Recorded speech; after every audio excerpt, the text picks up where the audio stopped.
Venom the last dance, venom franchise third and final film. যারা জানো না তাদেরকে বলে রাখি, এটা টম হার্ডির ভেনমের লাস্ট ফিল্ম হতে চলেছে।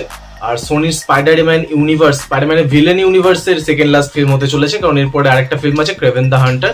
আর তারপরেই সোনির এই যে ভিলেন ইউনিভার্স সেটা ক্লোজ, যেটার জন্য সোনিকে অনেক অনেক ধন্যবাদ। লাস্ট টাইম এমসিইউ অর্থাৎ মার্ভেল সিনেম্যাটিক ইউনিভার্স আর সোনির কোলাবোরেশনে লাস্ট আমরা দেখেছিলাম স্পাইডারম্যান নো ওয়ে হোম, যার পোস্ট ক্রেডিট সিনে ভেনমকে লাস্ট দেখানো হয়েছিল। তো এটুকু আশা তো ছিলই যে স্পাইডারম্যানের ইউনিভার্সকে এবার হয়তো সোনি খুব ভালোভাবে হ্যান্ডেল করবে, যেহেতু মাল্টিভার্সের রাস্তা তাদের কাছে খুলে গেছে।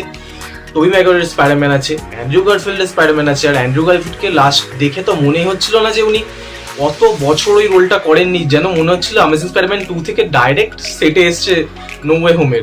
বাট এরম তো কিছুই হলো না, উল্টে সোনি অ্যানাউন্স করে দিল স্পাইডারম্যানের যে ভিলেন ক্যারেক্টার গুলো আছে তাদের উপর একটা সোলো ফিল্ম, যেখানে স্পাইডারম্যানের নামোনিশন কিছুই নেই, জাস্ট কিছু ইস্টার এগস আছে।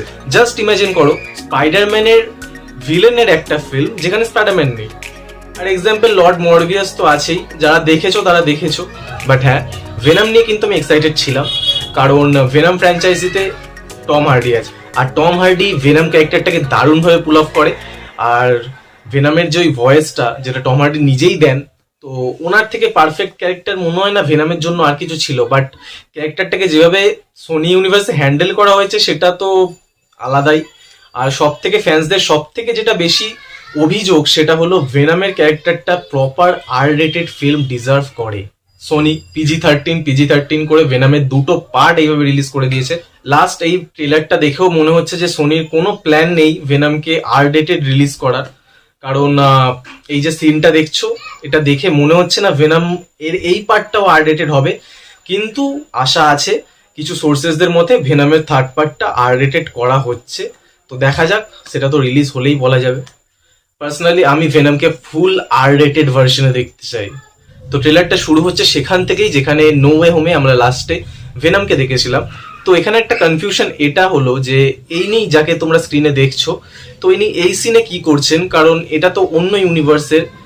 আর যে ইউনিভার্সে ডক্টর স্ট্রেঞ্জের ভিলেন মর্ডো এক্সিস্ট করে, যার রোল ইনি প্লে করেন। জানি না সোনির কি প্ল্যান, কিন্তু এনার এই টাইম লাইনে প্রেজেন্ট ঠিক জাস্টিফাই হচ্ছে না।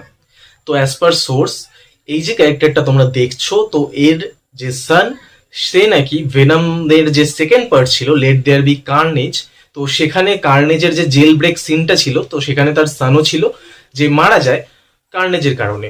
তো তার আউটরেজে এই যে ক্যারেক্টারটা সে একটা ইউনিট ফর্ম করে, যার মেন টাস্ক হলো ভেনামের যে সিম্বিয়ট আছে সেটাকে প্ল্যানেট থেকে পুরোপুরিভাবে ইরেজ করে দেওয়া।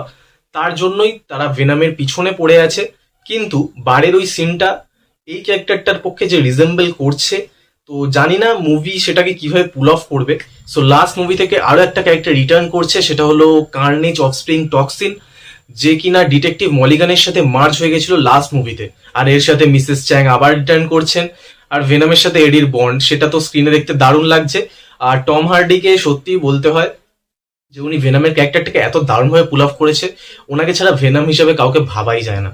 বাট পুরো ট্রেলার দেখে এটা মনে হচ্ছে যে হয়তো সোনি এই মুভিটাকে উলভারিনের লোগান মুভির মতন ট্রিট করতে পারে, লোগানের মতন একটা গুড বাই দিতে পারে। কারণ লাস্টে ওই ভেনামের ওই কথাটা, ইটস টাইম, হ্যাঁ খারাপ লাগছে ভেনামের জন্য, টম হার্ডির জন্য। বাট এরপরে হয়তো সোনি এই ইউনিভার্সটাকে পুরোপুরি ক্লোজ করে একটা প্রপার ইউনিভার্স বিল্ড করবে। বাট এটুকু চাইবো মার্ভেলের মাল্টিভার্সে যেন টম হার্ডির ভেনাম এক্সিস্ট করে। আর রইল বাকি ওভারঅল ট্রেলার। তো ট্রেলারের এন্ডে একটা সিন তোমাদেরও ভালো লেগেছে আমি জানি, সেটা হলো ওই ঘোড়ার সিনটা, যেখানে ভেনাম ওই ঘোড়াটার সাথে মার্জ হয়ে যায়, যেটা ফার্স্ট মুভির সেই বাইকের সিনটার থেকে অনেকটা রিজেম্বল করে, যেটা ওই ফার্স্ট মুভির ম্যাজিকটাকে আবার ক্রিয়েট করার চেষ্টা করা হয়েছে। নস্টালজিক ফিলও হয়, কারণ এটা লাস্ট মুভি। ট্রেলারটা দেখে এটুকু মনে হয়েছে যে এই মুভির অ্যাকশন সিকোয়েন্স গুলো ভীষণই এপিক হতে চলেছে, আর একটার বেশি অনেকগুলো সিম্বিয়ট আমরা দেখবো। একবার বিশেষ করে ভেনামের প্ল্যানেট থেকে কিছু সিম্বিয়ট আসছে আর্থে। আর এই যে ক্রিয়েচারটাকে দেখছো ভেনামের সাথে, এর ফাইটটা দেখার জন্য তো দারুণ এক্সাইটেড থাকবো। তো লাস্টলি এটা বলতে পারি, ভেনম 3 দ্য লাস্ট ডান্সের এই ট্রেলারটা দেখে ডিসঅ্যাপয়েন্টমেন্ট তো একদমই হয়নি, উল্টে হাইপটাপই হয়েছি। তোমরা কতটা হাইপ হয়েছো এই ট্রেলারটা দেখে সেটা আমাকে কমেন্ট করে জানাও। আর যদি ভিডিওটা ভালো লাগে, লাইক, শেয়ার, সাবস্ক্রাইব।